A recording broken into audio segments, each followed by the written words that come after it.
What's up, everyone? Good night, good evening, or good morning, depending on where you're at. Oh, you guys are over here. Hey, what's up? Sorry, I got a new setup, so like I got my camera way over here, and then you guys over here. But welcome back, you guys. Whoa, welcome back, you guys. This is another live once again, and I appreciate all of you guys who are on right now. We have a bunch of people on right now. Welcome, Lisa. Hi. Can you guys hear me, by the way? Is this good? My audio is okay. We got Lisa on. We got San Diego. Pimo, what is up, my man? Enjoyed your live with Vern the other day. We got Ruby is on backstage. And Jay, what's up, Jay? And we have Leon. How you doing, my man? Or Leon, or it's a woman, who knows? I'm not sure. Darth, what's up? Yeah, today's gonna be pretty interesting. We have a couple topics to talk about regarding Charles Taze Russell. But for you guys who are new here, once again, my name is MJ. If you enjoyed that intro, I am a former Jehovah's Witness, former cult member, I guess you can say, and I'm now a current activist. I try to do a little bit of, I dabble in a bit of mockumentary. I do interviews. I try to help people, overcome religious trauma. But this channel makes it funny. I try to be funny because I know a lot of us have gone through hell, and to release all that and to not feel as crazy, I try to make it a little funny. Sorry, my mic is like being really weird right now. But I'm glad that you guys can tune in because we're going to talk about Mr. Charles Taze Russell, and I'm not going to do it alone because I have someone backstage with me. I'm going to introduce to you Miss Ruby Quinn. Welcome, Ruby. Hey, What is up? What's nothing poppin'? much.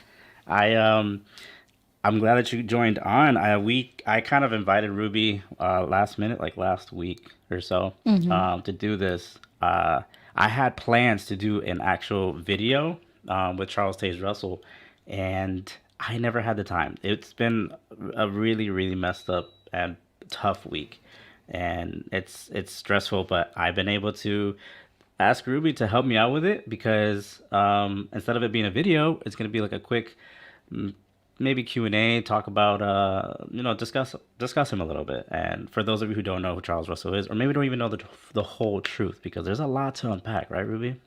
Mm-hmm. It's why I named it the untold truth of Charles Russell, because we're all accustomed to knowing one specific story, and it's always the positive story.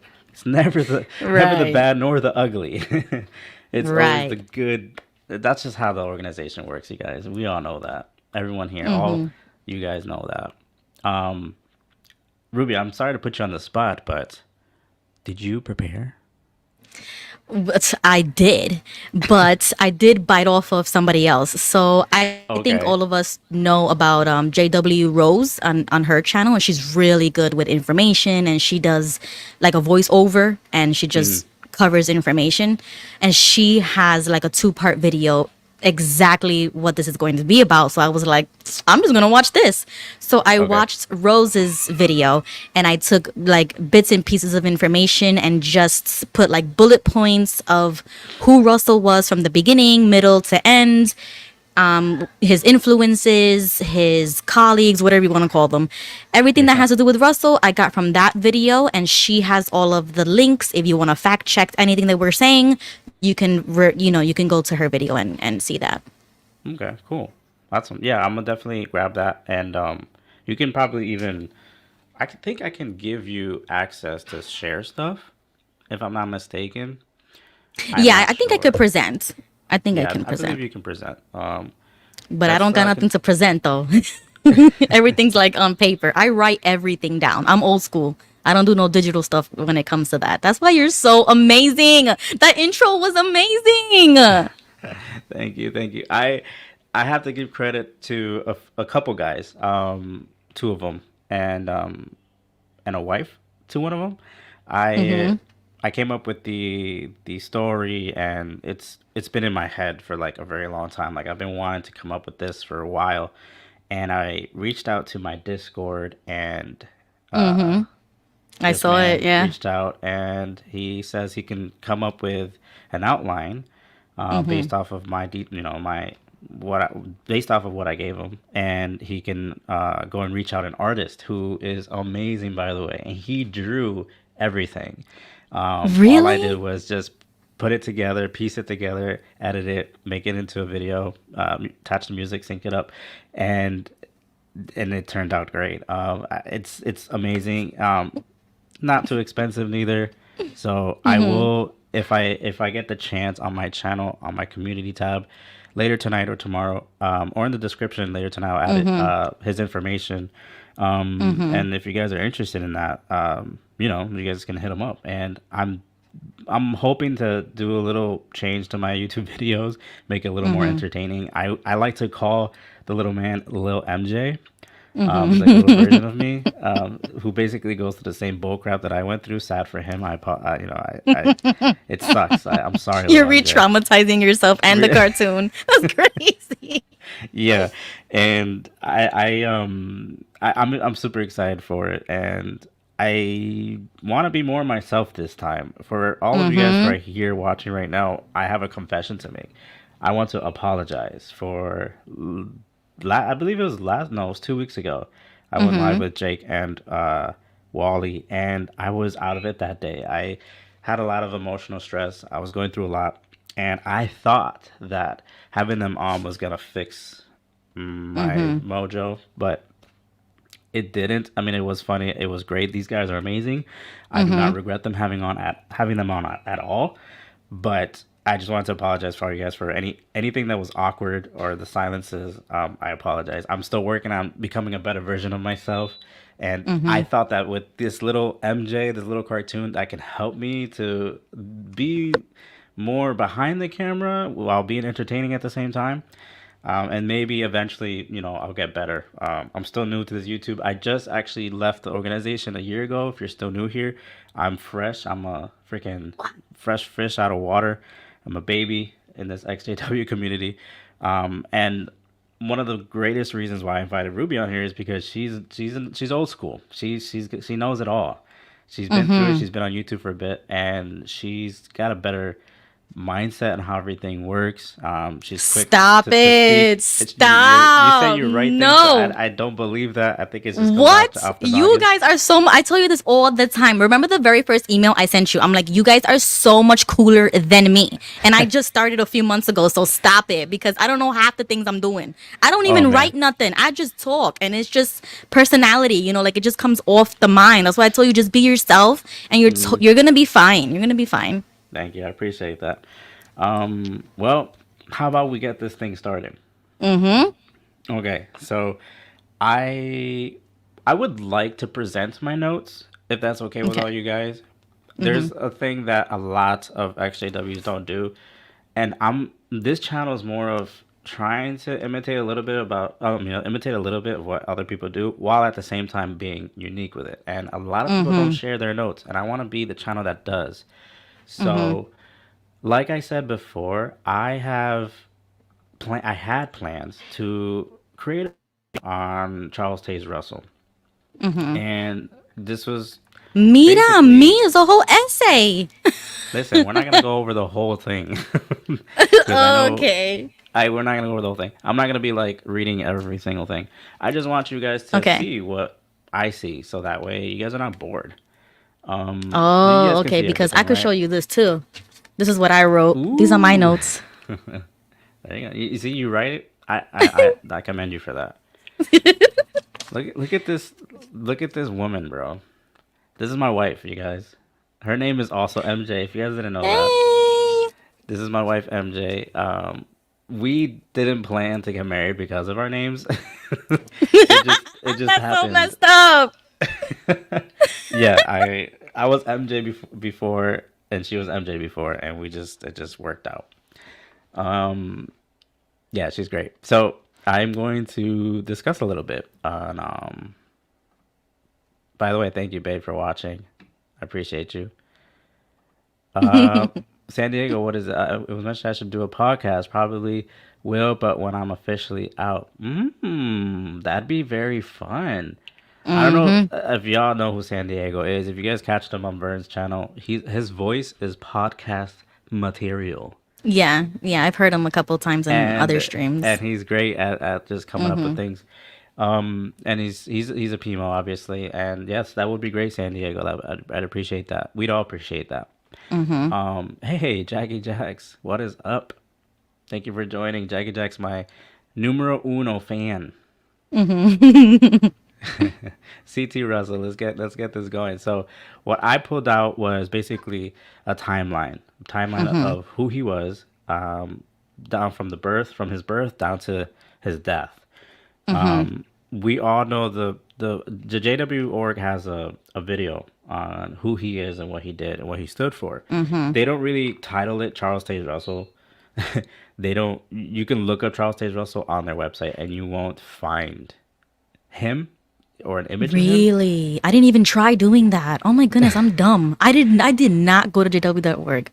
I mean, Dang. not necessarily articles. I don't know. I don't know. Like, I could be right in that department as Mm-hmm. well. But where I'm referring to is the videos. They don't Mm-hmm. really have. They'd have the video, but I'm saying like it's hard. You have to Mm-hmm. dig, and then on top of that, with the video, it's actually titled "The Truth About the Bible" or something like that. Mm, Of course, okay. they're gonna put Charles Russell in there and make Mm-hmm. him the hero. So Mm-hmm. sorry, guys, I am gassy. So Charles Russell, right? So he he's a man that was born in 1852, and obviously, like I said, I'm not gonna bore you guys. This is a guy that at 5 years old he lost like his siblings, his mom, all at the same time. So automatically, you're gonna think that this guy is like he Mm-hmm. needs a wake up call. Like we're all gonna pity, like feel bad for the guy, right? Which Mm-hmm. is normal. That's okay. We're not Mm-hmm. saying that everyone is a bad person because if we all say that someone's bad based off of what they did in Right. life, then we're not really. Right. We're just judging a book by their cover. But at that Mm-hmm. point, this man, he was a guy who lost a lot in his life. He even had the American Civil War happening in the backyard of his house. I don't know if you knew that, Mm-hmm. Ruby. You know what? Now that I'm thinking about it, yes, Mm-hmm. that is during that time, but I didn't make the connection. You see, like we're still Yeah. making connections even out because even as Jehovah's Witnesses, we thought we knew everything about the guy, and then come to find out, no, this guy had a lot of other stuff going on. There's Going on. a lot of stuff. Like I'm just touching the little Yeah. boring stuff. Like if you guys stay Right. tuned, there's a lot more stuff. Right. Yeah, and I want to say that all of this death is basically what motivated him to become the person he is. And I mean, I guess that is the truth. So because of that, I don't know if you knew that his father was a big religious person. And so and his father was rich. He had his own business and everything. Right. Right. I believe they were, what were they? I have information on that. But his dad was, I wrote here, had different, They Charles were had different, Presbyterian, I think. yes, Presbyterian. Yeah. I wrote here that Charles had different jobs, like working in his father's business, learning the trade of hatter. Okay. Right. They had clothing stores, and then they had like five different stores, like five different locations. So they expanded. They had money. Mm-hmm. Like we don't really think about that. You know what I mean? They were millionaires because when they sold all of those stores, Yeah. the if exchange the money for today's money, it's like $8.5 million. So Yeah. they had money. They had moolah. They had the dough, Yes. that paper. Yes, They he had it was. all. Listen, he was 18. What, late 1800s? He was chop. He was top G. He was alpha.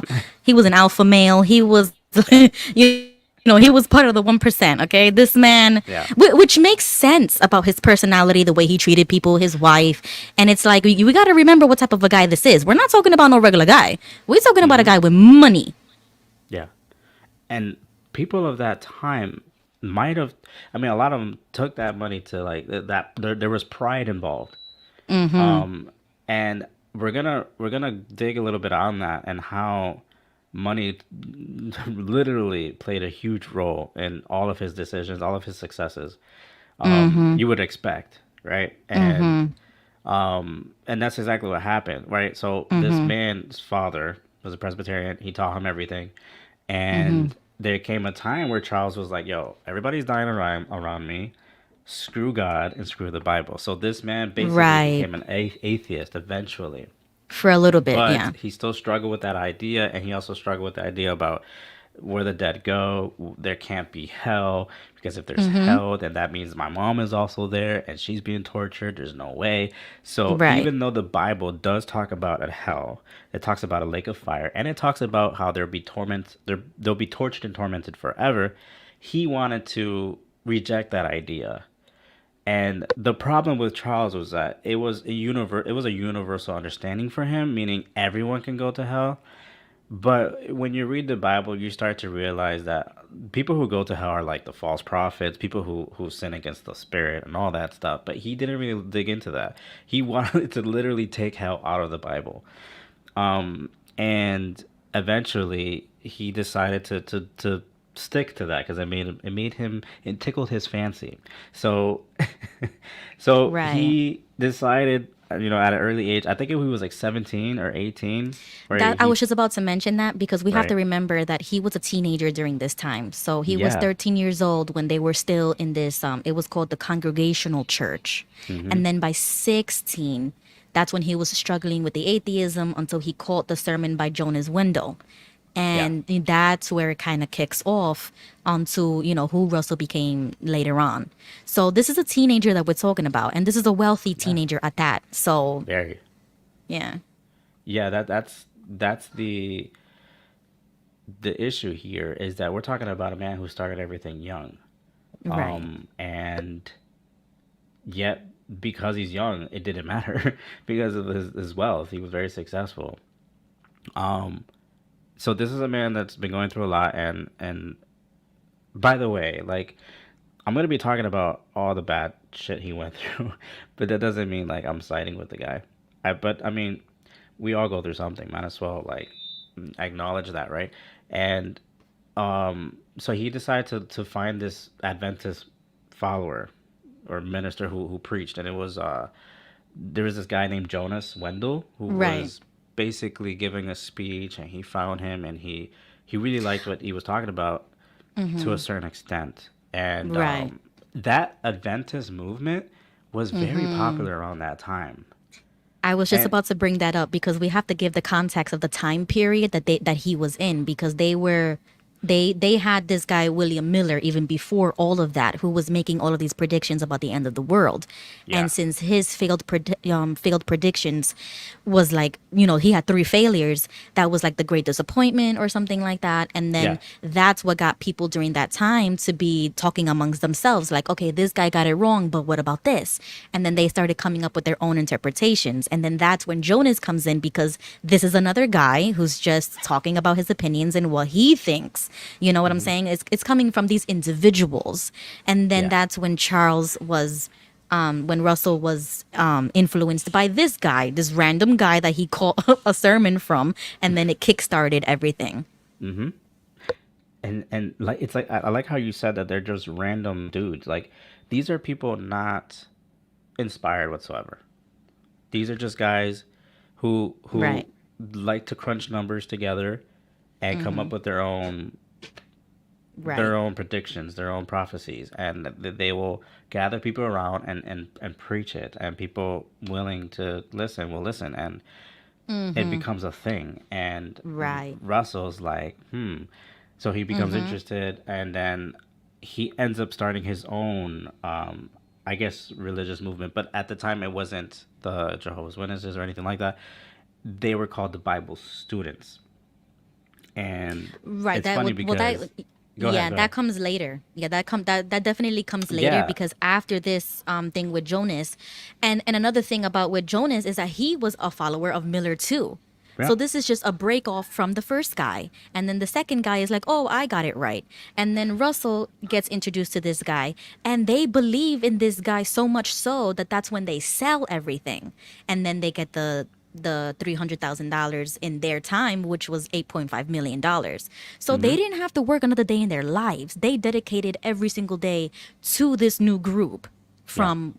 from what happened with Jonas, and then that's how they started the Bible study group, and it was him and his father, Yeah. and then other people came after that. Yeah. If you think like an umbrella that is just Right. Seventh Day Adventist, and then you got everything that branches off is also a Seventh Day Adventist. Like, it's just different variations of it. And if you really think And about it, like the Jehovah's right. Witnesses are basically Adventists, but with a little twist. Exactly. It's And like biting off of each other, and then it just has its own little personalities, but as a one big family. and like you mentioned, there were different men like George Stores. We already know about William Miller, which is the founder of the Millerite movement. But then there was one specific person that came into Russell's life, and they became buddy buddy, and that's Right. Nelson Barber. And And that's only because he read his magazine. So that's where the yes, magazine idea started. yep. And he bit off of that guy too. It was because he became it was the three worlds and the harvest of this world. No, they both wrote a book called The Three Worlds and the Harvest of This World, and it was published in 1877. But before that, Barber was well known for really predicting events, Right. predicting the coming of Jesus, his return, his invisible return, and all that. That's basically where the invisible return came from. Okay, And yes, because in go ahead. okay, because this is what I wrote, which is the same line of thinking that you're saying. I wrote in the notes that Barber believed in the invisible coming of Christ, Yep. and in 1876, Russell paid for a meetup. So it was Barber, John Henry Patton, Russell in Pennsylvania, and then Yep. like that's the idea of the rapture in 1878. Yep. And exactly. I wrote here that they seemed like the ultimate duo because they basically shared Yeah. the ideas until eventually what came out was like this ultimate truth. Right. And then there came a time. Oh, did you write any notes on how they come up with any of the calculations or anything on the visible return? Yeah, okay. Who was it that did the calculations? Because it was one of these guys who had the magazine and then he was the one doing the calculations. And so Russell was like, okay, you got the calculations, I got the magazine, you got the theology. Like he had everybody doing something, and then they all contributed to what would later become the Watchtower. Yeah, I forget who was it that started it, but Yeah. they based their calculations on Daniel 12:1, where it's like a day for a year, and they did their stupid calculation because of that. It's not even important because it's not I even know. relevant. Exactly. It's made up stuff. You know what I mean? Like, if you really put it into perspective, it was just three guys who are biting off of each other. It's an echo chamber, and they're Yep. just going along with the wave. And the wave was to have a magazine, have a publishing company. And if you can do that and you had the money to do that, of course he's going to do it. That's a cash cow. Yeah, yeah, and they ended up well, they ended up saying that working together, they ended up coming up with the conclusion that Jesus would come in 1874. And this is where it changes a little bit because you have Charles Russell and Barber, and then Charles decided to take a trip, and he took a trip to Egypt where he found this pyramid, and it's called the Pyramid of Giza. And what he did was, and obviously he can do this because of his wealth. He had the money to do it, Right. and Right. once again, and he traveled to this pyramid, and what he did was he took all of the markings found inside the pyramid. He did his own made up calculation, Right. and he ended up coming up with 1875 instead of 1874, which was Barber's theory. They both came up with the theory of 1874, but it was more of Barber's push. But then Right. when Charles came back, he's like, "Yo, man, I went to the pyramid. This is what I gathered. It's actually 1875." And that's where it became significant. Sorry, my mic. Oh my god. Your mic is stabbing us. Sorry, guys. I think I might be just too close. That's why. And then but you know what, during all of this time though, they were publishing books, Yeah. I wrote down here 1877 there was a book, and then the Watchtower started, which is the Bible students, and then he published the Millennial, Dawn, which was also known as Studies of the Scriptures. And then even later on, he wrote on, like, he kept writing books, even though he was wrong, because I also pointed out to myself that even Barber felt wrong about the prediction that he had started, and he felt responsible for that. So at Hmm. least this guy had a conscience because he didn't go along with Russell when he Right. just wanted to, change it and make new lights and then go off of the pyramidology. And Paramount. Yeah. so he didn't jump on that train with him. And that was the breaking point. That was the split. And Right, there was that a was the lot of other split. stuff involved. Like it was also they argued on the publishing rights and all of that. Exactly. So there Right. was a lot more involved. Um, and I need to make a correction. It wasn't Russell saying that 1874 is wrong and now it's 1875. It was actually they both came up with the conclusion that the return would be in 1915. And then that was when he went to the pyramid, did all that, and came up with the idea that it was Right. 1914, which is still carries to this day. Right. And Yep. so, like Ruby said, they ended up splitting because differences. And Barbara was like, Barbara's like, you're crazy. Russell's like, you're crazy. And so they split. So, um, And he essentially defunded him because he was funding his magazine. yeah, And so since he didn't agree with him on everything else, he was like, okay, you're defunded. I'm not going to be putting money into your business anymore. And then that's what pushed the idea for Zion's Watchtower. yeah. So that was the That birth of happened that. in 1881. Right. And he called it the Watchtower Bible and Tract Society. Um, Exactly. And But moved it to before he did that, Pennsylvania. it's like you said, Zion's Watchtower. There was 2 years in 1875. No, sorry, 1879 was when he published the Zion's Watchtower, Herald of Christ is Present, and it's interesting because in he Jesus Charles believed that Charles believed in the cross at the time, and everything was that he was the Almighty, that he was God, and we will get into it later. But obviously, all that changed. Um, Right. So this is where Russell just started becoming popular. He's releasing all this new information. To them, it was to a lot of Right. people, it was all new. But because he had money and he had a lot Right. of followers, he became popular.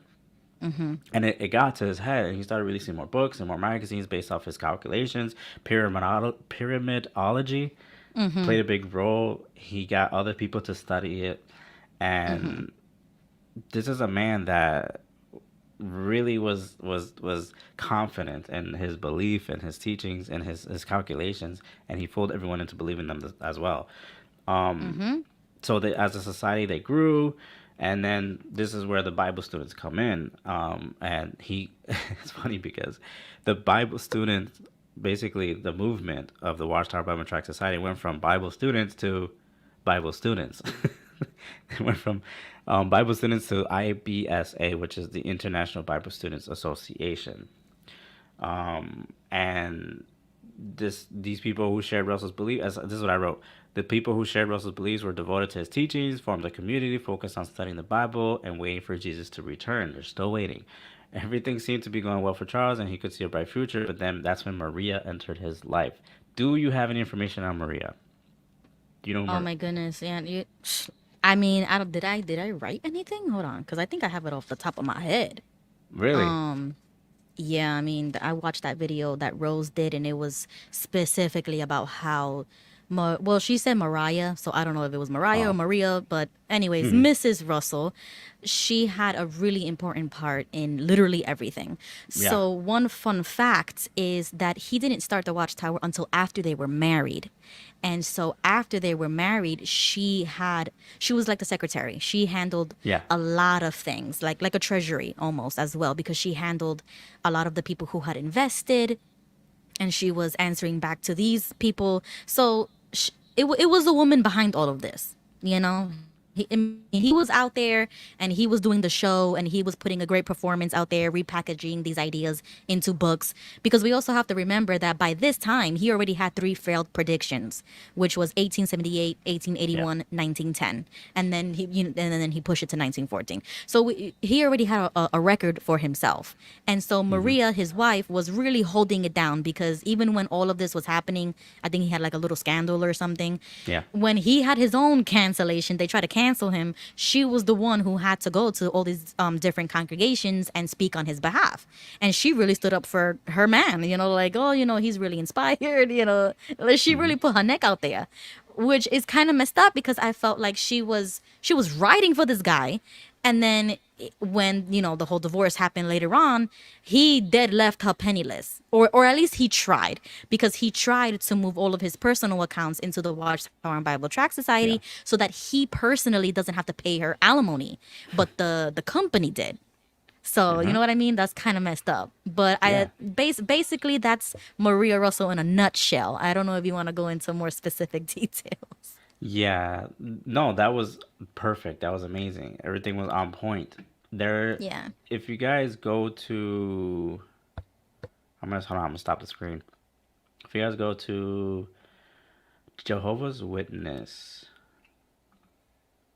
um, Jehovah'sWitness.com with a dash in between, there is this entire, um, basically, when Mariah or Maria took Charles to court, there's a copy of that, a report of that court case, and The transcripts. Yeah. the trans. Yes, thank you, Puerto Rican Ruby. So I say that because, I say that because I blame my Puerto Rican to not figure out Yeah.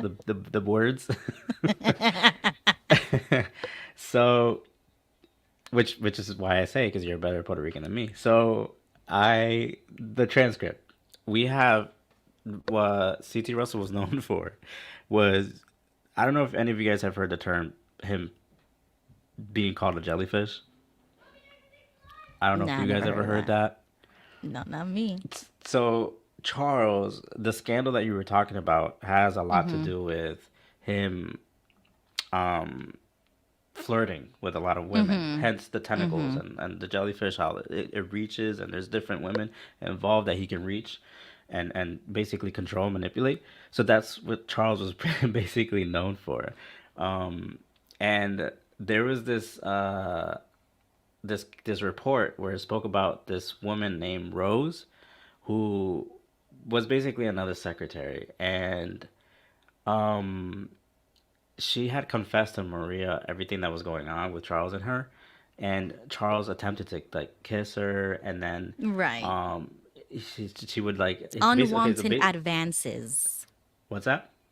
Unwanted advances towards somebody who wasn't his wife. Hmm.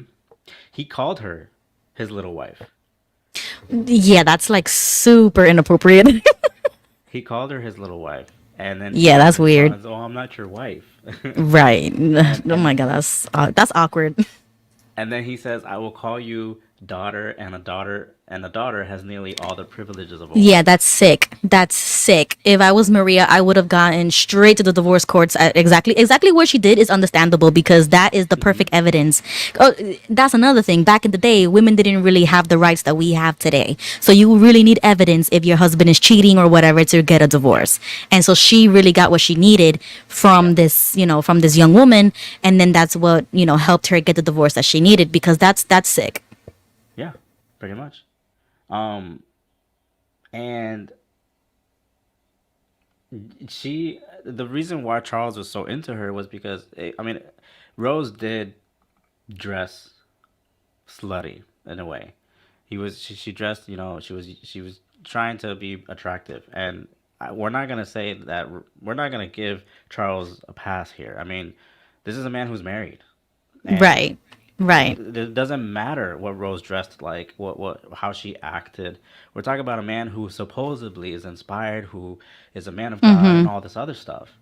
Mhm. And these are the little hidden things that the organization, the Watchtower Jehovah's Witnesses, don't talk about, and they don't Right. release this information.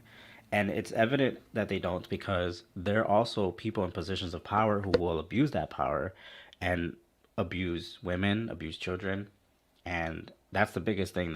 It's like history repeats itself. It's been going on ever since. It's a huge timeline of scandals, and this was a woman that at least she confessed. We got to give her props for that. She confessed to Maria, his wife, and uh, that's when that's when Charles was like calling her his wife, his little wife, and that's when he says he calls himself. He's the one that called himself a jellyfish. Um, And and are you getting this information from the transcripts? from the transcripts, yes. Oh, okay, okay. So that's the source. Because I was also going to mention that, I mean, even if that was true about Rose, I mean, the time period also doesn't allow for women to even behave in that way. Like just Hmm. culturally and just the time period alone is like that's just inappropriate regardless. Right. But like you said, it's not an excuse because he was married, but then we also have to remember this guy was top G. Stop playing with him. He had money. He could get any girl he want on the earth. Stop it. It don't matter what time period you in. If you got money, you got money. And so he was the Andrew Tate of the 1800s or early 1900s, like Yeah. it is what it is. It's just the truth. And who knows? What if he was forcing her to dress that way? You know what I mean? What if he was the We one will telling her? never know how he interacted with these people. And just the fact alone that he does have money is going to make other people do what you say just because of that. Yeah, You know what that's I mean? true That's the too. status of the social ladder. When somebody walks in the room with money, everybody start acting different. And Mm-hmm. so, it is That what is it is. very true. Very true. Ruby, you're smart. This was the perfect time to bring you on my channel to talk about this messed up man. Because I know what's up. You know what I mean? Like, I, Right, I right. don't lie to myself no more. Even when it comes to men, like, as a woman, you have to educate yourself on these things. But I grew up in such a, isolated cult that you don't learn these things about men or about society or about culture or about, Mm-hmm. the times that you're living in. And then when you see things happening even today with Fresh and Fit, with the Red Pill movement, with the even Christian outlets, and you see both sides of the spectrum, you just Mm-hmm. can't lie to yourself anymore. So you already know when a man got money, he got money. He ain't moving the way these other people, these regular men move. You know what I mean? It's a different tax bracket. Stop playing with him. When I move, you move. Mm-hmm. Like, Mm-hmm. I mean, what's his face? Rutherford. We have a man who was wealthy, had two Cadillacs during the Great Depression, and purchased a land where he There called you it Bethlehem. go.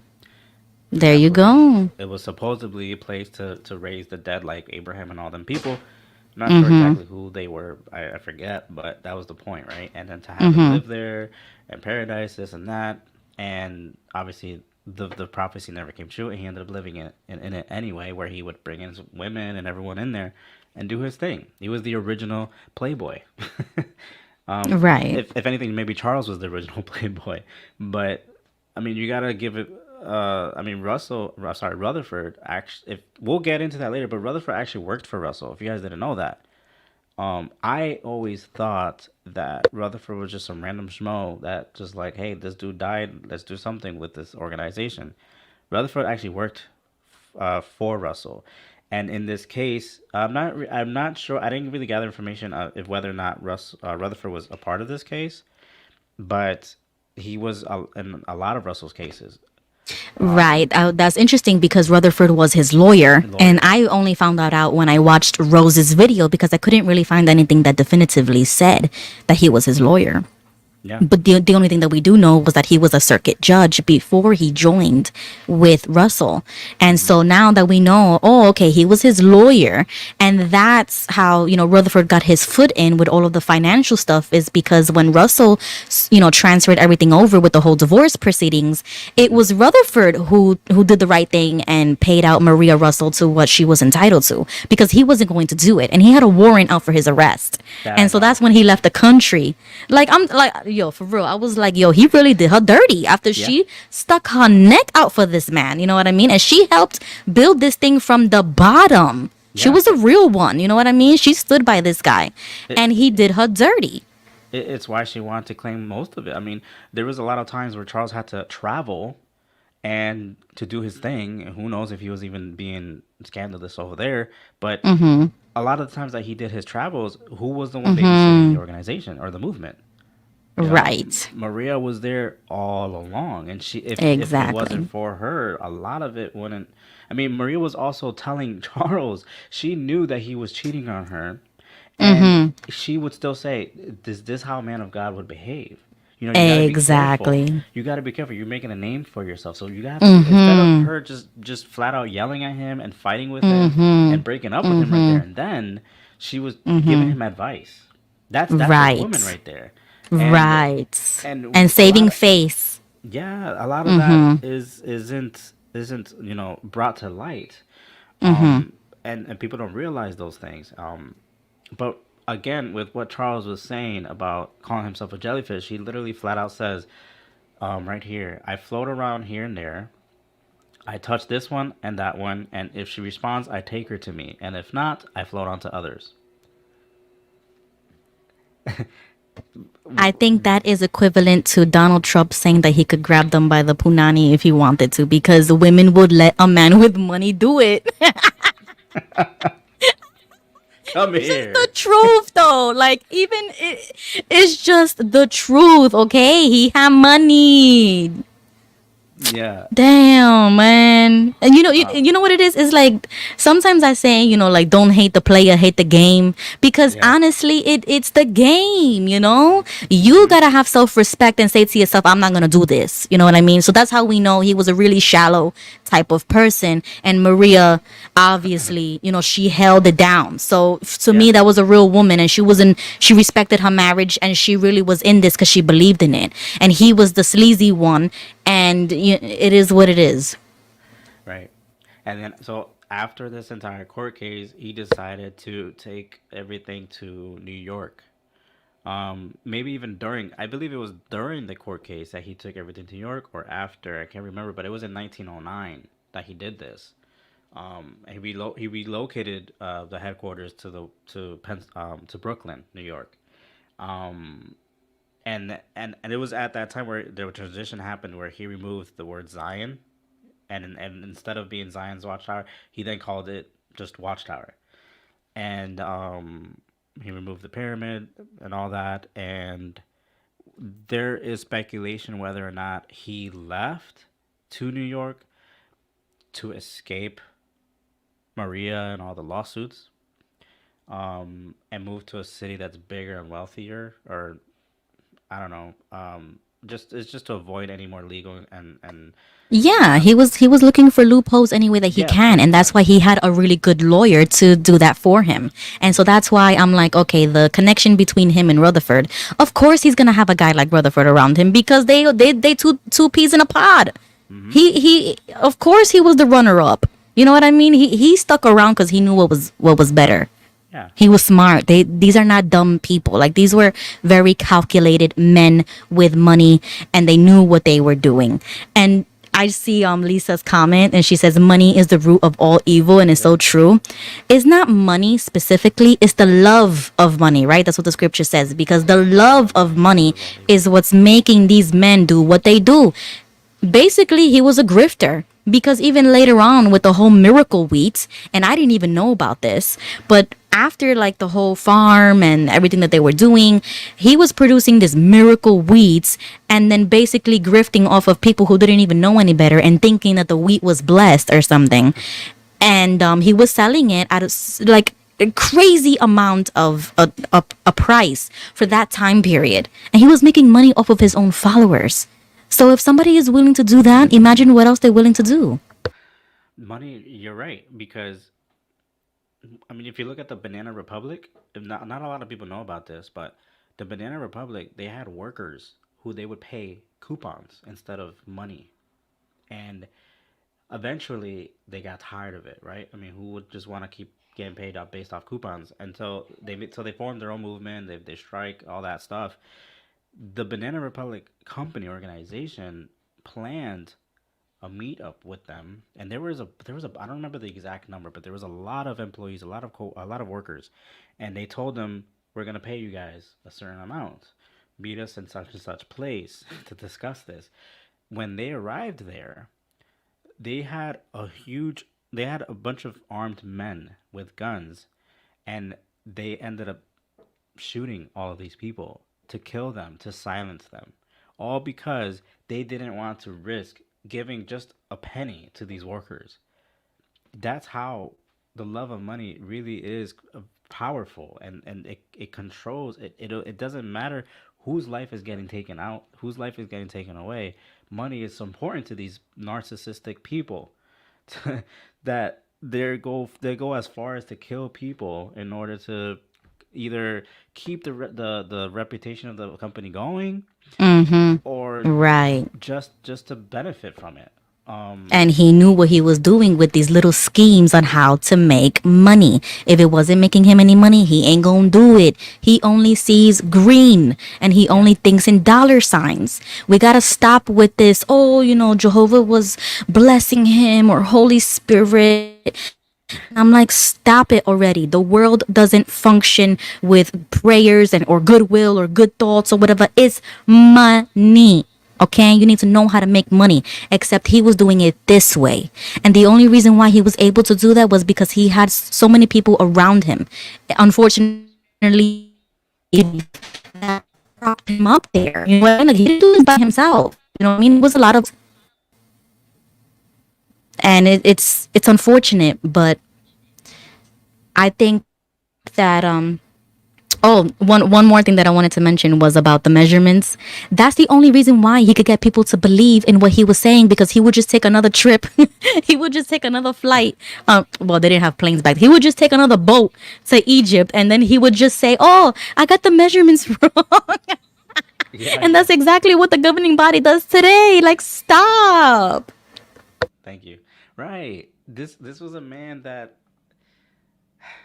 and I wanted to go back a little bit because this is the organization will say that when he relocated to Brooklyn, it was just to benefit from a larger city, to benefit from the fact that he can expand his company and become even more wealthy. They won't say that part, but they will say he moved there for to just expand his company. But they won't mention all the little sneaky shit. And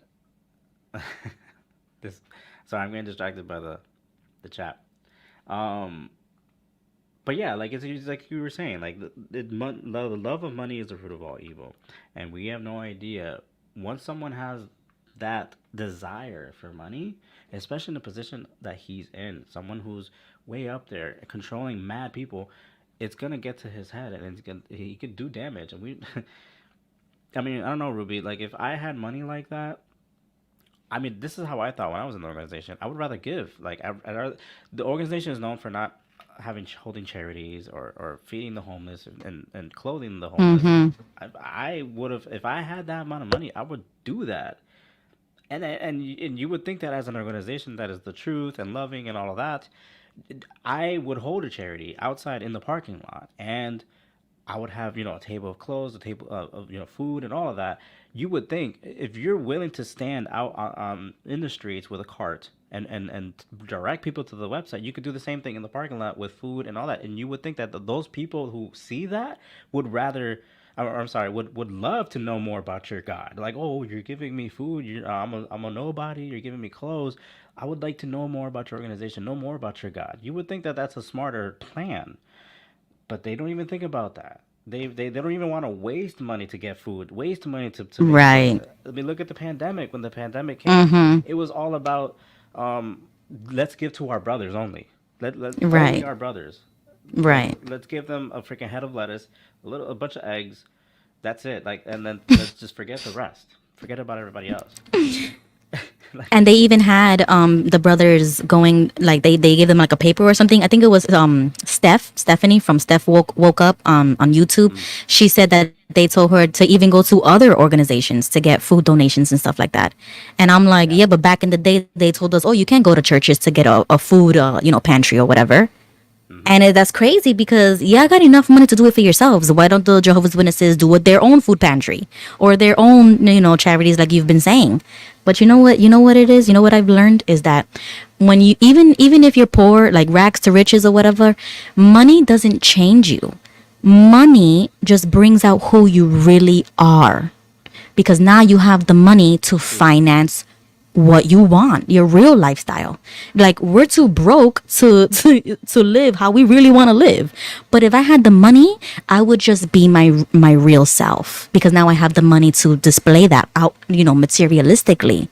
So Yeah. all of these men, money or no money, they're still bad people. Well, corrupt people that are willing to do whatever it takes for a dollar.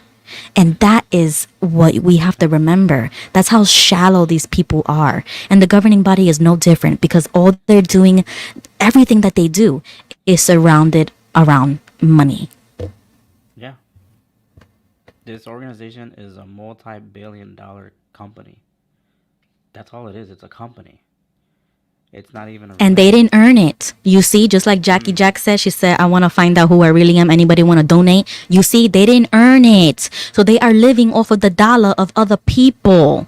And that's where you get this socialist mindset like, oh, we need to spread the love, or this I don't want to get too political, but I mean, like, they didn't earn it. So they want to spend it and do whatever they want with it because they're not spending their own money. When you have to work hard and earn it, and you breaking your back and you sweating and you bleeding sweat because you have to work for what you have, and then you realize how much an hour you only get less than $20 an hour. You could barely buy a piece of steak in the Yep. supermarket nowadays because of the inflation. That's the type of anger. That's the type of hard work that we got to do.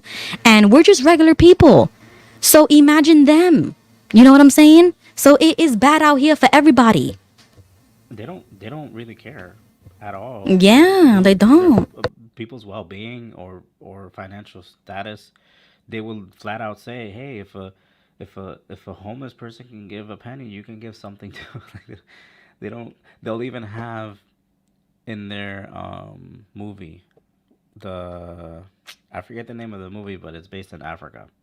You know which movie I'm talking about. Like they had a freaking donation box in the movie trailer and in the movie itself, and it's like, this is Africa, bro. These are people who are starving. I mean, there's a saying like, eat your food, eat your entire plate, because there are people in Africa who are starving. Like, it's a thing because they're well known for Right. being poor.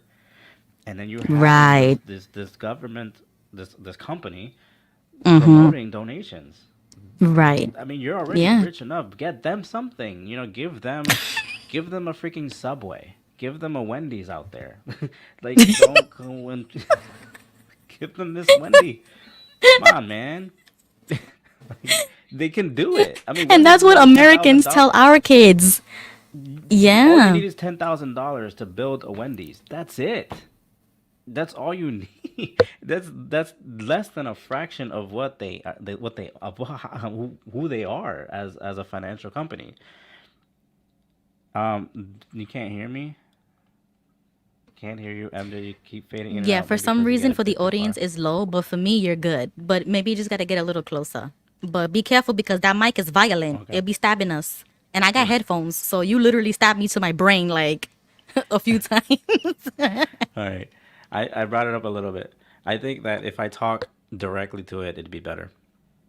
Um, it's just I have this mic right here, but the mic is not working correctly. So let me see if I can just move it.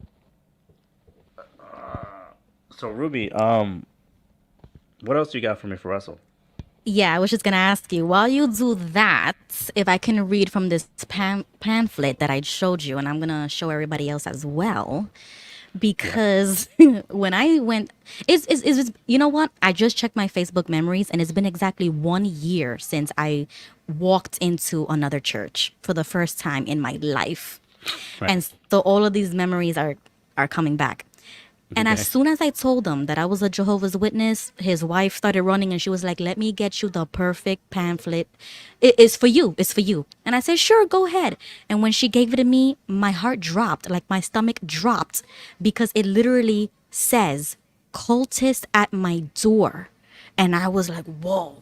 Because Mm-hmm. we say it's a cult. You know what I mean? Like, I only got that from like Definitely right. apostate language. You know what I mean? So when I saw this printed for them as, or Orthodox Christians, I was like, damn. It, like That is, it's right. Like you want to be wrong, and you're not. We're not wrong. Other people also view us as a cult, and you just have to accept that. Yeah. So the title is "Cultists at My Door: An Orthodox Examination of the Mormons and the Jehovah's Witnesses." Oh, wow. Okay, and I was shocked because I couldn't even open it in front of her. You know what I mean? Like I was still, Right. triggered. And I was like, okay, I'm going to go home and I'm going to read this, right? And this is by Father John W. Morris and it's published by Ancient Faith Publishing. And they have a whole website and everything. It And so just that's had what to I say wanted to Morris. read. Yeah, right? I got something here. I got something here. Okay, go ahead. Oh, no, no, go ahead. You go ahead. I'm just like displaying the image of what I found. Oh, okay.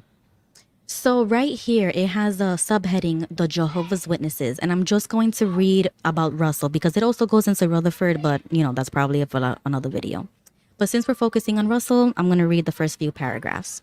Okay. It says Charles Taze Russell, the founder of Jehovah's Witnesses, was born on February 16, 1852. He grew up in Allegheny and Pittsburgh, Pennsylvania, and became a journalist. In 1875, Russell, who had left the Congregational Church, became the leader of a Bible class in Pittsburgh. 4 years later, Russell began publication of Zion's Watchtower, which quickly grew to a circulation of over 60,000. By 1908, Russell had moved to Brooklyn, still the headquarters of the movement today. Despite his rather unorthodox views, he gained an enthusiastic following. Some flocked to study at his Gilead Bible School. Others worked on 3 Kingdom Hall farms that produced food, furniture, and other needs for the society and for Russell's publishing house in Brooklyn, in return for room and board and a meager allowance. Despite his success as a religious leader, evidence presented in courts when his wife divorced him and in unsuccessful suits he brought against his critics reveals that Russell was nothing more than a clever con man. Official court records show that, among other things, Russell controlled a holding company that channeled the money of the organization into his personal accounts. The leader of the Jehovah's Witnesses had also been involved in such schemes as selling his followers an inferior grade of wheat he called miracle wheat at highly inflated prices. Russell had thrilled his followers with published accounts of speeches before enthusiastic groups that never really took place. During one embarrassing testimony, an attorney forced Russell to admit under oath that he had lied when he claimed that he could read Greek, that he had been ordained to the ministry, and that his wife had not divorced him. Thus, court records reveal that Russell was anything but a righteous man who sacrificed his personal wealth and comfort for his religious ideals. Wow. Narcissism. That was crazy. Toxicity.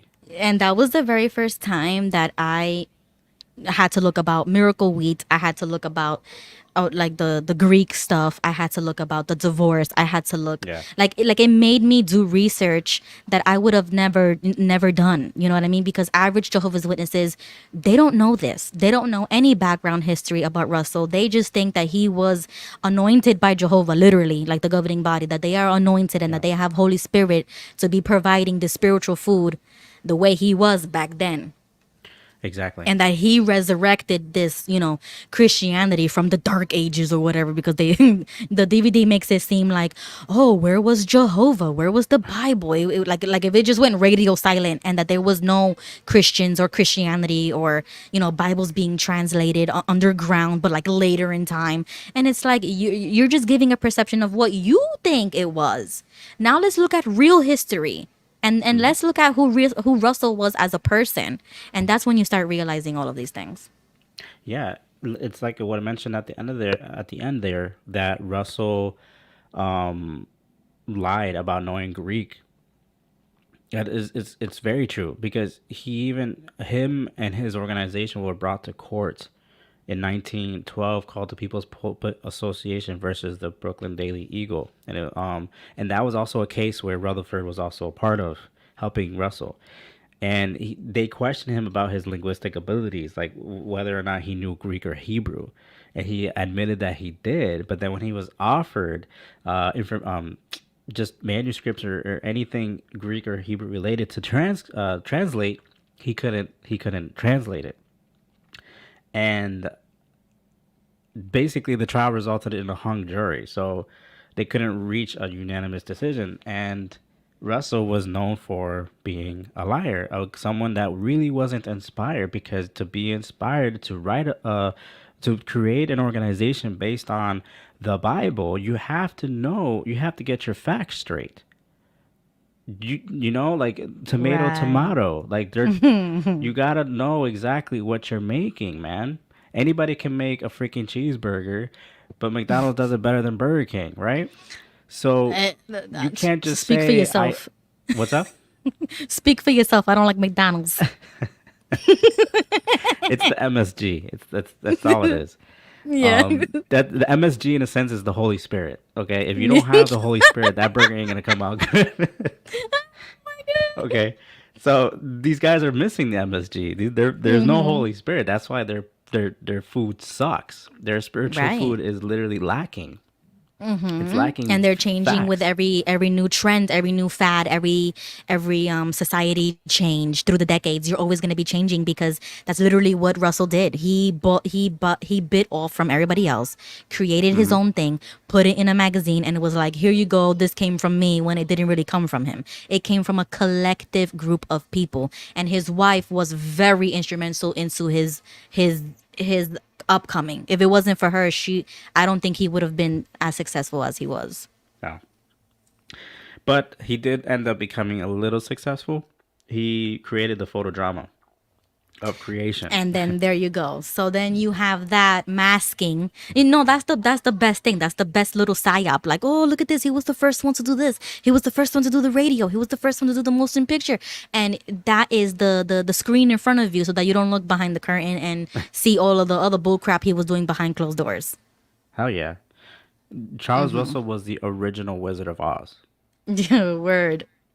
I mean, the movie got their idea from him. The man was a wizard, and then he had. I mean, what was the wizard doing? A Right. motion picture, and he was a fraud. And I mean, granted, yeah, the photo drama was successful, and it may have even started motion picture in general. I mean, we have movies today that are in cinemas and stuff. Who knows if maybe Charles was like the push, but you have to consider the fact that this is a man that is, he's a fraud, and the witnesses say it very well. Even Wally said it in his video where he mentioned that they had the video where it talks about even if 10% of a fact is wrong, then 100% of it is wrong, and it's you gotta take that into consideration. Just because you're doing something good, you have to realize what are the result the what's that called, the consequences. You know what I'm saying? Like for example, you have the blood doctrine. The blood doctrine, they say it's a good thing. Jehovah loves you, Right. whatever. You're gonna live forever. That's what they say. Jehovah will accept you, and you'll be considered special, and you'll be rewarded with everlasting life. Sounds like a great thing. Sounds great. But what are the consequences? What are the repercussions for that? You lose your family. You're dead. You're gone. Your family loses you, and then on a whim. This is not even a fact. It's not proven, and that's where they mess up with their. They say they know the Bible in and out. They know Hebrew. They know Greek, but that's not exactly what the Bible is saying. And Charles Russell was the same thing. They're just living off of his legacy. They're just following in his footsteps. Knowing they think they know something, but they don't. I got passionate a little bit Right. there. Yeah, no, it's true because they like I said, that's the best psyop because they want to mask it with something that is creative or like brand new, and they're just repackaging it and then making it seem like you're doing this for God. And that's what's dangerous because it's not for God, it's for the organization. In all of Right. my videos with Chaka and the Watchtower articles, I always point that out. You think it's for God.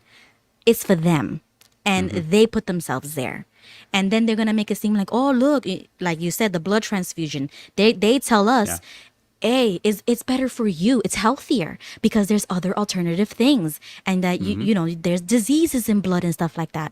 But we are in 2024. We are in advanced technology. That's less likely than it would have been decades ago. Yeah. Even with the media center, the broadcasting. Oh, look at us. We could spread the good news faster because we're doing this on streaming and website, and the movies that they were showing in Colombia, like on national television. They are premiering these drama movies, and it's making ratings, and it's making money for who? So you see what I'm, but they don't want to make it look like, oh no, we're actually, this is preaching to the people in Colombia, and bringing them to the truth and whatever. And I'm Hmm. like, wow, it's that's sick. That's sick, and that's what false prophets are. That's exactly what they are, and that's why I'm like, yo, there's a special place in hell for these people, because I'm like, how do you do this knowing damn well everything is a lie and everything is fake?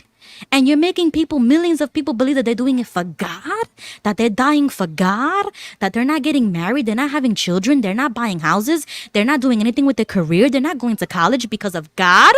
Stop it. If you Hmm. really want to worship God and be a real Christian, you will get married. You will have kids. You will go and get a career. You will make money, and you will and then you're set up so that you can help other people. And it's supposed to be a domino effect of everybody helping everybody. And that's what a Yeah. community is. That's what a village is. Not to keep everybody under the poverty line. Like, what the heck is going on here? I'm sorry, but no. I refuse. They're either one of two things. They're either demons in disguise, or they know exactly what they're preaching and they don't give a shit. Exactly right, Because because they got millions in the bank. that reminds me of how CT Russell was rejecting the hell teaching, because in order to, if you want to feed people that the hell doesn't exist, it isn't a place of torture and torment, it could, you're with the brothers nowadays, the governing body preaching the same thing. It's like they're basically trying to, they're scared and they know that that's where they're heading, so they're trying to make it false to justify their actions so that they don't feel so bad or that Right. because they're And that they could do scared. whatever they want because they're not going to have any consequences. Oh, hell doesn't exist. So that means Right. I don't have to do anything. I don't have to do good deeds in this life because hell doesn't even exist. Hmm. And it's like, so what you think is going to happen when you die? Right. Like I Right. don't know, believe whatever you want to believe, but you can't just keep living your life the way you want. With all these people dying through suicide, through blood transfusions, through shunning, through all of this, and not think that any consequences are gonna come to you. Right. Because if I believe in a God and a creator or whatever, I know for damn sure evil's evil. No matter how it looks, evil's evil, and evil doesn't prevail. So Right. you're Hmm. gonna have your day. I don't know. I'm not the judge. None of us can judge that. But you're gonna have your day. But I ain't going down with you. I'm gonna disassociate myself, and I'm gonna see what I think is the truth. I'm gonna go on my own search and see Yeah. what the truth is. Because, like I say all the time, if I was raised in the lie, then there has to be a truth. If it's a lie, there's a truth. There's always two sides to everything, and then there's the truth, and you just have to go along with that. Right. Right. I said in one of my videos that there are two classes of people in the world. There are liars and truth tellers, but they both tell the truth. Why? Okay? You have the truth teller that will tell the truth and nothing but the truth because they're truthful. But then you have the liar that will also tell the truth because he doesn't want to be known as a liar. So he's going to tell the truth in order to mask. So therefore he becomes trustworthy. He becomes everything he wants to gain power, to gain an audience. He's going to tell the truth. And those are the most dangerous people. It's like it's the reason why you guys know in my channel I believe Jehovah is evil. So you're going to pretend to be a god, a good god, and you're going to continue to preach the truth in order for people to trust you. You're not going to, if I was saying the devil, I would want to be a god because my reputation is nothing but lies, evil. I'm a bad person, right? Nobody's going to want to follow me. What does Satan want the most? He wants worship. So he's going to become something he's not. He's gonna become somebody he's not, something he's not, good and God. So he's gonna Mm-hmm. pretend in order for you guys to follow me, right? So Mm-hmm. that's where I come from. Where these the Bible says that the devil is like the angel of light, and so are his ministers, ministers of righteousness. So you have these governing body members who are doing his bidding, doing the same exact thing. They're pretending Mm-hmm. to be good in order to gain an Right. audience, to gain a Right. following, because they know they suck. They know they lie. They know they're bad people, and they're gonna mask it all. But you see, that's what I'm saying. So if they are the liars, right, and that they are propagating this lie, they're not serving God. You're serving the devil because he's the father of the lie. I'm just Exactly. using their own logic against them because I'm like, so if you are lying, then you are doing Satan's bidding. Because you're not doing the Hmm. Lord's work, obviously. I mean, people are dying because of it, because of you guys, because of the governing body. So, Yeah. for me, I that's why I call it a cult. It's not a religion in my opinion, because a religion is, based on real beliefs or traditions or whatever, Right. like church, and is something that you grow up with, is something that like generations of generations. But then you got the Jehovah's Witnesses that started in the 1800s from some Yeah. dudes, from a group of people. And you Yeah. have to do, you have to do your research, and you have to formulate your own opinion on it. And everybody's on a Yeah. different, thing on their journey. But I'm at the phase where I'm ready to go to a church. I'm ready to learn a new perspective on Christianity. And that's me. And I know that not everybody is there, but I didn't shoot down Christianity just because the Jehovah's Witnesses hurt me. You know what I'm saying? Like, just Hmm. because I went through something as bad as that, I didn't, say, I blame God or whatever, and just, throw A lot him of all people do. away with it. Right. That that is unfortunate that a lot of people do go down that route. Um, and that's where I always say the devil wins, no matter how you look at it, because it's Right. understandable. It's easy Right, to blame right. God. It's easy to blame if a religion is bad to you. It's easy to blame God because they push so much that God is behind it all. And I know Right. I'm gonna go a little bit off topic here, but the whole miracle wheat thing that you were talking about, and the fact that you were talking about cults in general, it reminded me of Jim Jones and the whole punch thing. You know what I mean? Um, Exactly. I mean, that's it's the like, extreme, because it can go there. yeah, exactly. It has gone there. I mean, Right, right, who was it? Right here, Jay. Jay was talking about it. Like, you have children that are sacrificing themselves for a blood doctrine that isn't even biblical.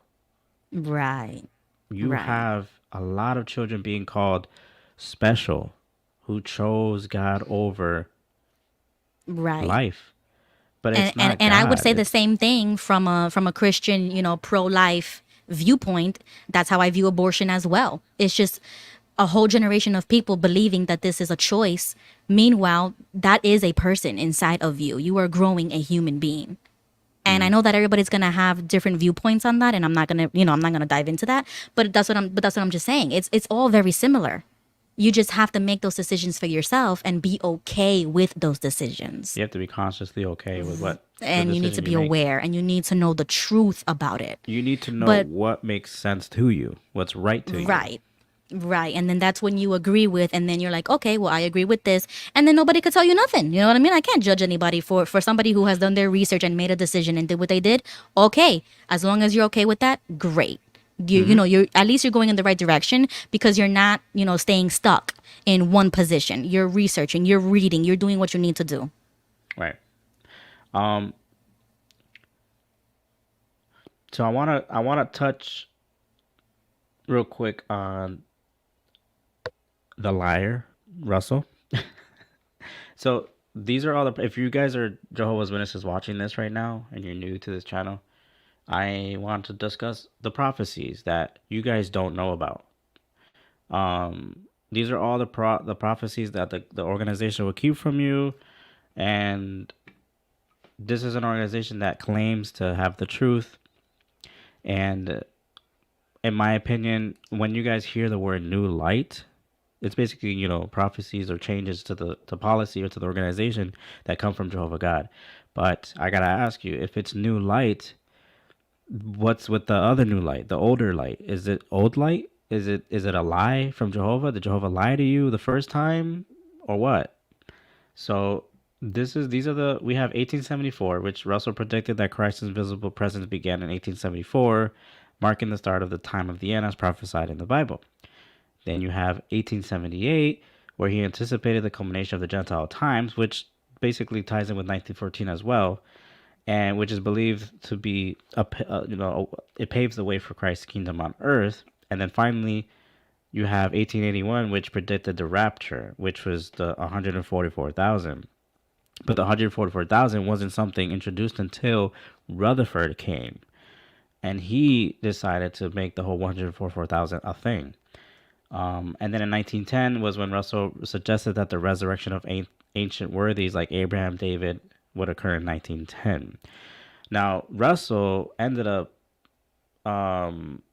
then elaborating more on 1914, but he then made more claims. He made two more claims before his death. Russell ended up dying in 1916. I believe it was 1916. Um, yes, he died in 1916. Yeah, So, October 31st, like 1916. On Halloween, and Yo, that's his predictions continue to haunt everyone because he made the prediction 1918 that Russell suggested that by 1918 God's kingdom would be fully established on earth, human governance would fall, and then in 1925 he hinted that the resurrection of ancient worthies and the restoration of paradise earth again.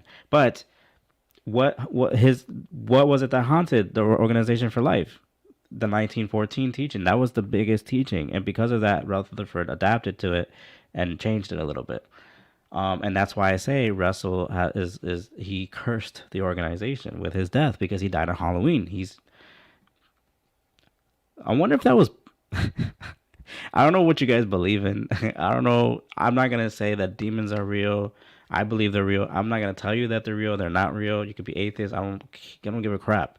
But the fact that this man died on October 31st says a lot. And then the fact that he wasn't what? He was in a train, I think, and he just like he had a heart attack. I don't remember what it was, but freaking this man died on October 31st. Made two predictions, and then this is also an organization that claims the Bible came from God. Yet it was evil spirits that wrote the Bible, that wrote their Bible. There's too many coincidences happening. Like I feel like this man was taken. These demons took his life and praised him. I don't know what it is, and maybe he's in hell right now, tortured, being tortured, whatever. Who knows? But it ain't odd. Isn't that odd that this man died exactly on Halloween? Like what the freak? And yeah. But you see and how that's another thing. interesting that is. I don't. I just want to say something real quick. Like I don't. Yeah. I'm all for holidays. I'm all for Christmas, birthdays, and all that jazz. But there's something about Halloween that's just a little not my cup of tea because you're literally there's freaking evil spirits like you're literally dressing up like these evil people, and then there's a saying that when you're knocking on people's doors and you're opening the door, that's where you're letting the spirits come in. Yes, that was a saying when you were in the organization, but maybe that there's a little truth to that.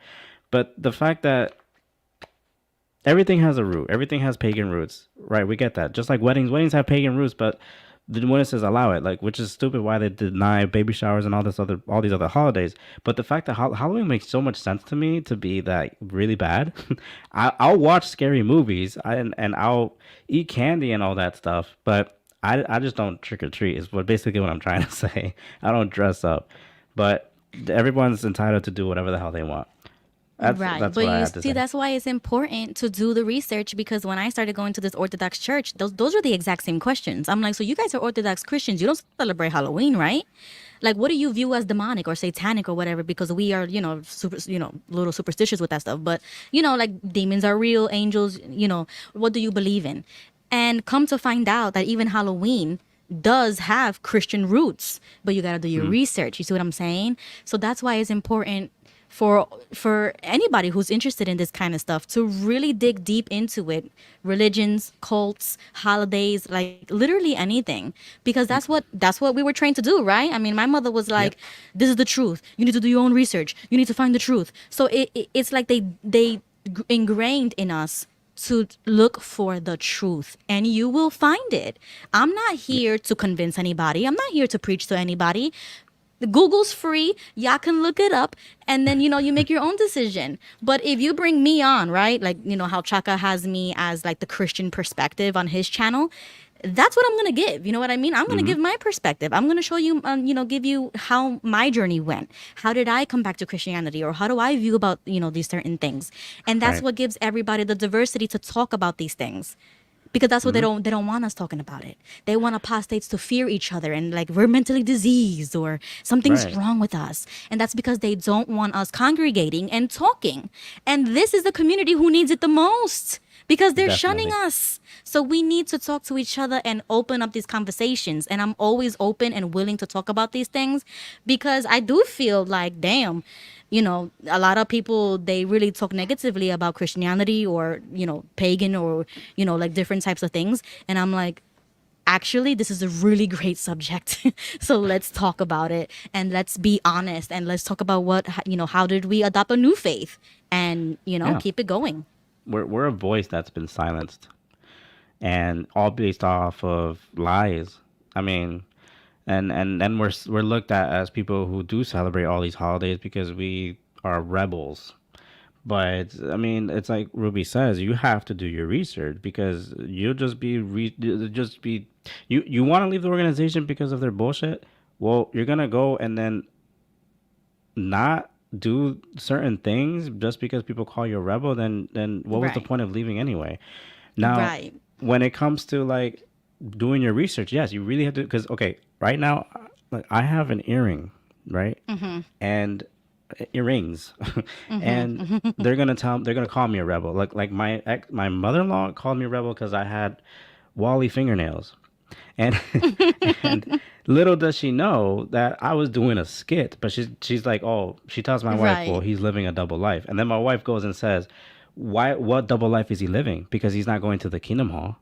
He's just Right. living a life. And the thing is, you do your research. See, I wear earrings because people say, oh, you can't mark your bodies, you can't have tattoos, you can't have earrings because the Israelites, this and that. It says in Leviticus. But then again, that is the Old Testament, first of all. That's one. Two, these people who marked their bodies were worshiping false gods and doing crazy shit. We're not doing any of that. Just like we're celebrating birthdays. You're going to say, oh, these two kings killed people on their Right. birthday. Right. But we're Exactly. living a life today where we're celebrating a birthday for a specific person. We're not Right. carrying tradition. Exactly. We're not gonna say on my birthday, I Right. want Miley Cyrus on a steak. Like I'm not, like I'm not carrying that tradition. And as a Right. matter of fact, if you really think about this whole earring thing, if you really want to be serious about that, the Bible doesn't specify gender. So Right. then you would have to also say that women can't also wear earrings. So Right. you Right. know It what I'm goes saying? both You really have to ways. do your research. That was the Old Testament. That was the old law. What did Jesus do when he Right. when he died? He changed the law and made it into two parts. Love God with your whole heart, soul, and mind, and love your neighbor. That's it. If Right. you're gonna go by your old law, then you're considering Jesus' sacrifice as null and void. Like there's no, it was pointless. Right. And this is what I And tell my cousins. I tell them, these principles or these morals only apply if you claim to be Christian. If you don't claim to be Christian, then you have no argument here because you're not a Christian, you're not practicing. mm-mm, So, it's okay to do whatever you want to do. If that is okay with you, then leave it alone. You're not supposed to be driving this into other people's throats, like, but yeah, if I claim to be a Christian and I go to church, then I obviously, my conscience wouldn't allow me to do certain types of things. You know what I mean? And if I'm yep. going to call myself a Christian, I'm going to act like a Christian. I'm going to dress like one. I'm going to, like, I'm not going to say, oh, I'm Christian.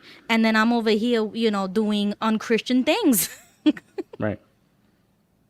Um, we had a lot on Russell, and I feel like we ended it. We like there's that was a good spot to end it there. Because after that it comes Rutherford, and Rutherford is a whole nother mess. Ruby mentioned earlier he had a warrant for his arrest, and there's a lot more information on that. But Rutherford was a very narcissistic person as well, and we mentioned earlier that he was Russell's lawyer.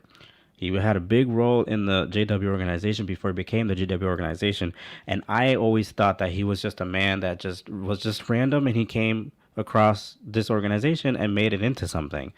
But he was always behind closed doors. He was always a part of the Watchtower Bible and Tract Society. And then going back to what we were Right. saying, Russell believed Jesus was God. He believed in the cross at first. He all this beard thing, birthday celebrations, and all that had to do with Rutherford and Noor, I believe his name was, who came after Rutherford. Yeah. All of the rules, all of the policies that are in place today had nothing to do with Russell. Nothing to do with Russell. Right. It Russell was completely just a changed. crackhead who made predictions and they were false. That's it. And if anything, Russell was a lot smarter than Rutherford because Russell believed in a good God who was good and whatever. Rutherford is, and then they just preach about Jehovah. That's all about Jehovah. Right. And But we're not once gonna more talk. correction. Go ahead. Once more correction. It was actually Russell who had the warrant out for his arrest, and then he left the Oh, country okay. because Rutherford was his lawyer during the time. Right, right, right. Yeah. And this all happened after Brooklyn, correct? I can't confirm that, but But I think but so because he was trying to run away from the divorce, and that's when he was moving right, money around right. to the Bible and Tract Society. Yeah, And because then he didn't want to pay his wife. and they're gonna say, "Oh, Russell moved to Brooklyn because it was a smart decision because it's a big city, this and Right, that." But right. no, He was and trying to hide he's just money. running away, running from the law. Yeah, And but exactly. Rutherford did go to prison. He was in prison, and Oh then yeah, he gained a yeah. following in prison.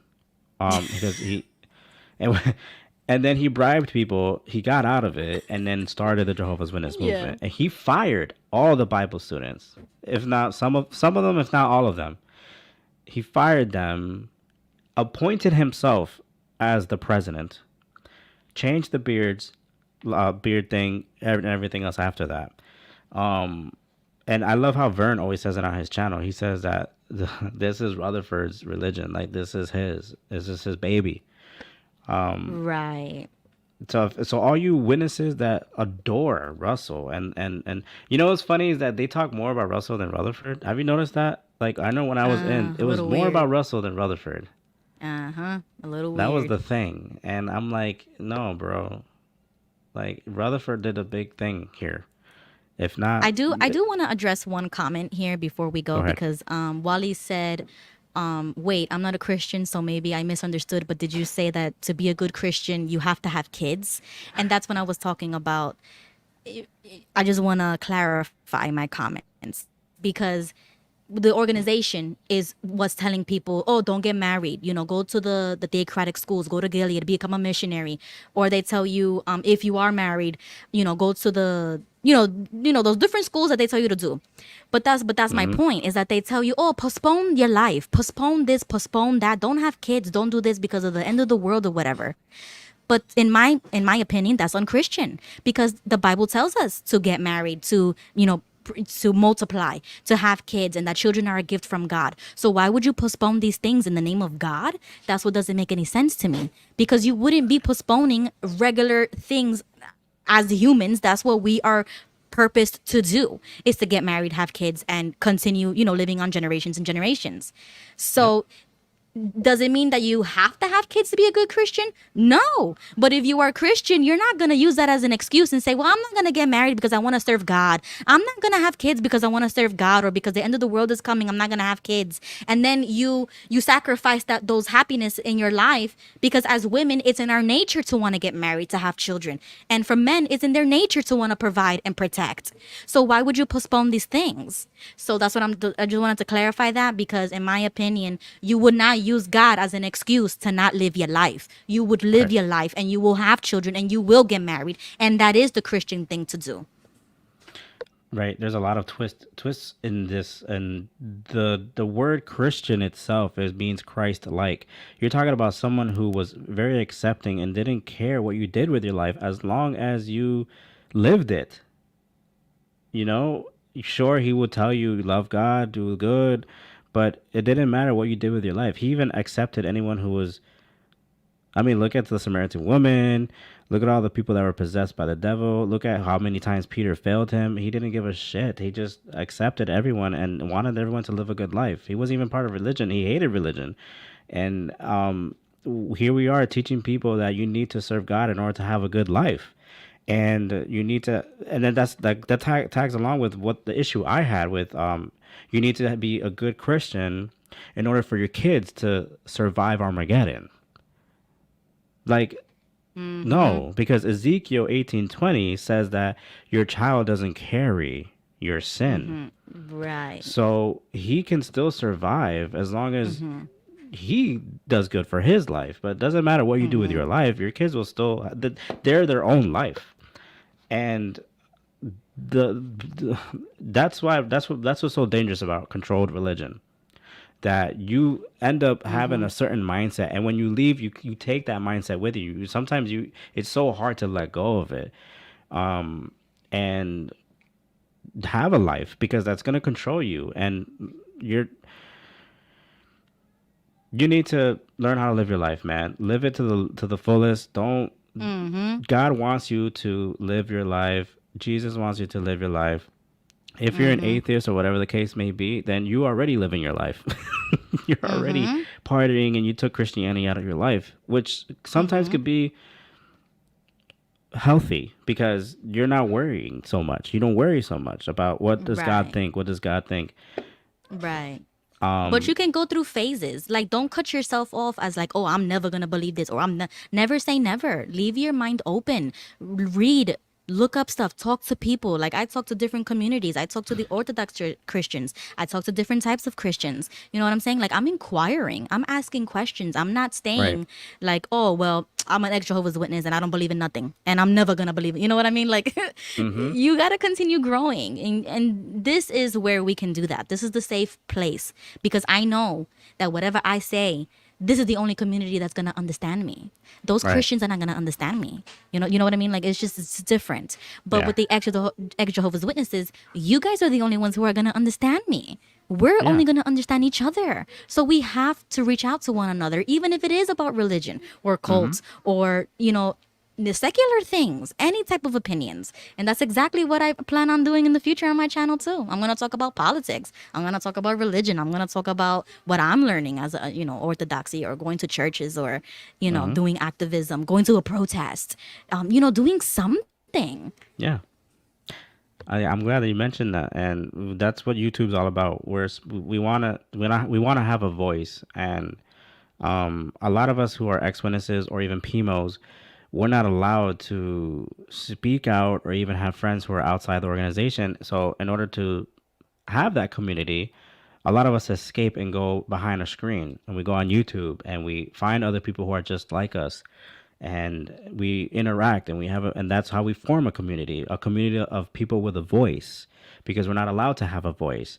And a lot of us who leave will rant and rant and rant. We could be 10 years out of the organization and we're going to continue ranting, and we may even come across as annoying, but it's just what it's especially for those who are born in. I like myself.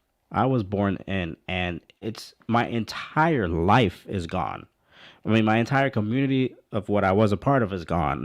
I have to make new friends. I have to meet new people. Move far away to stay away from certain people. And we're gonna continue ranting because these people, this organization, are freaking leeches, and they will suck the living crap out of your life. And while they're sucking on it, they're gonna go and ask someone else to suck their life for them too. Like, it's there it's horrible. And we want to thank all of you guys who did join us today, because we talked a lot about Russell, but at the same time we did rant as well. Like, we had a lot that we had to get off of our chest. And that just comes with, if you're a PMO right now and you want to leave, expect to do the same thing. And feel free to come on here. Feel free to even create your own YouTube, even if you have to put a mask on. And it's always good to release all of that stress, release all of that anger, and have a voice. And then you, when you're at home before you go to bed, you can even click play on your own recording and watch it, and then ask yourself, am I really crazy to think this way? You know, it's always good to hear your voice to speak out loud, and that's why I did YouTube. I'm sure that's why Ruby Right. did YouTube. Like, we are Yeah. all just, we may all sound like idiots. I sound like an idiot right now because I just ramble. I don't have any outlines. This is not planned. But Nothing is. I wing life and I wing this. Like, I don't have anybody in my life either. And I got 3 kids. And I'm only 28 years old. I don't know what the hell I'm doing. But I'm doing it because I have to. You know what I mean? yeah, You can't say, oh, I don't want these kids anymore. You can't say that.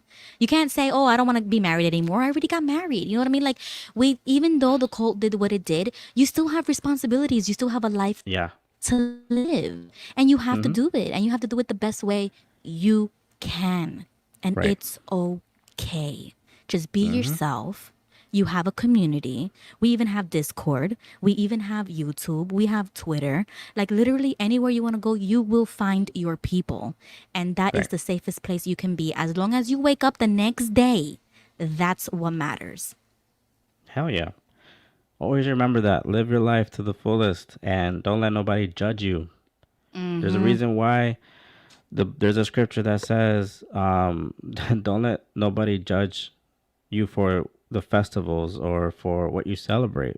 Like, and even the Bible says, don't judge, for then you'll be judged. Do you really want to be the judge too? Like, just because you left, Exactly. you want to carry that same tradition to judge others? Let them judge. Who gives a butthole? Just let them judge you and live your life. Because then you're just gonna end up living your life according to how people judge you, and then you won't be living your life. You'll just be you'll Right. leave a controlled group to then be controlled once again. Hell no. You Hell know what I'm saying? no. Yeah, no, I don't care. That that's why I read these books. That's why I go to these different communities and I'm asking questions, even with the extra W community. I've had a few run-ins that were negative, you know what I mean? Mm-hmm. Even with people as big as Lloyd Evans. And unfortunately, that could have been a huge stumbling thing for me. But I was like, yo, who's this guy in Croatia talking to? Who he think he talking to? You know what I mean? So you gotta believe in yourself a little bit. You know what I mean? You gotta give yourself the self-importance that you're somebody. You're not a nobody. You are Right. somebody. I don't care Hell yeah. how many subscribers you got. I don't care how many views you got. I don't care who you are on YouTube. We are all just regular people. We all nobodies. You a nobody, I'm a nobody, we all nobodies. Ain't nobody rich and famous here. So you just need to live your life, and if you want to reach out to us, email us, reach out to us. Right. Because Mm-hmm. like I said, we're going to understand you cuz we've been through that. And that's why female voices are even more important because I was a female all alone, in this whole exiting thing.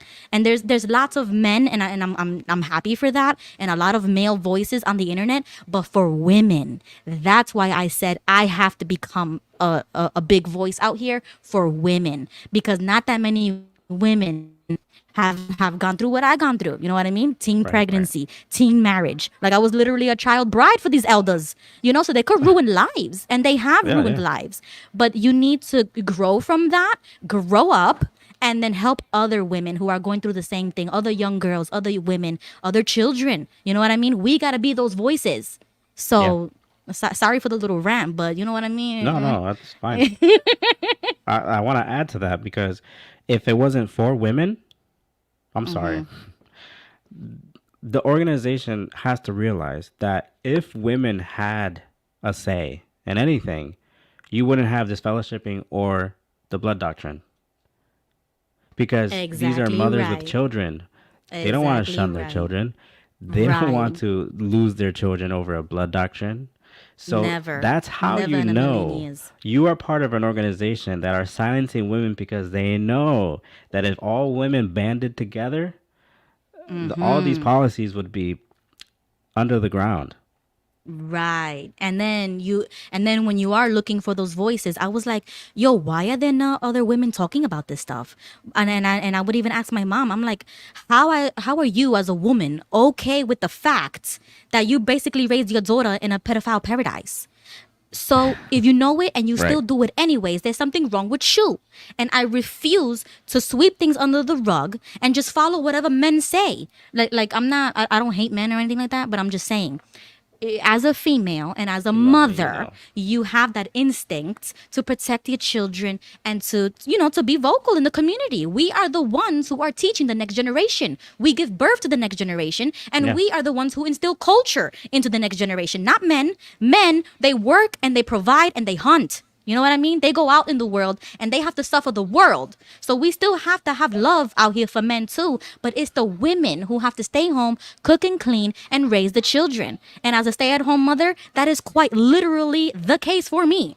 So you know what I'm saying? It could be really depressive. I was really suicidal for a really long time because I was like, Hmm. I'm worthless. I don't have a job. I never went to school. I don't know anything. But you have three kids that look up to you and they love you. You know what I mean? You have kids that Yeah. is like you're their mother. If you don't, we don't have our parents, but we are the parents for them, and we don't think like that sometimes. You know what I mean? It's not about us no more. It's about them, and we have to be good and better for them, regardless if you don't have any education. Like I don't have any education. I didn't do anything with my life. I couldn't do anything with my life because of the Jehovah's Witnesses. But I'm not here blaming them every single day for everything that I don't have. I'm gonna focus on what I do have, and that is the message that we have to bring, especially for women. Yeah. I mean, if it wasn't for female chickens, the eggs will won't hatch. I mean, Mother Nature is a thing, you guys. I mean, and this ties in with I have an announcement, and I have a new channel coming out where I'm gonna be part of a podcast, and it's in the works right now, but I believe we're starting on Monday, and we're gonna be shouting it out, promoting it and stuff this week.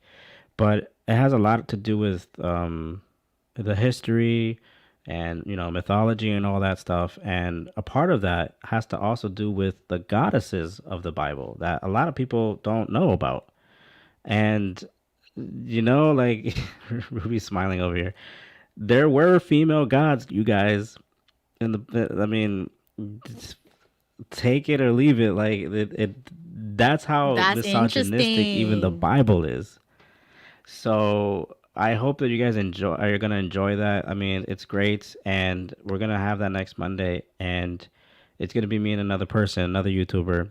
By the way, I want to correct you, Ruby, about what you said earlier about we're just people, because when Wally and Jake were on my channel, I was like the little girl who was staring up at a Justin Bieber poster and going, "Oh my god."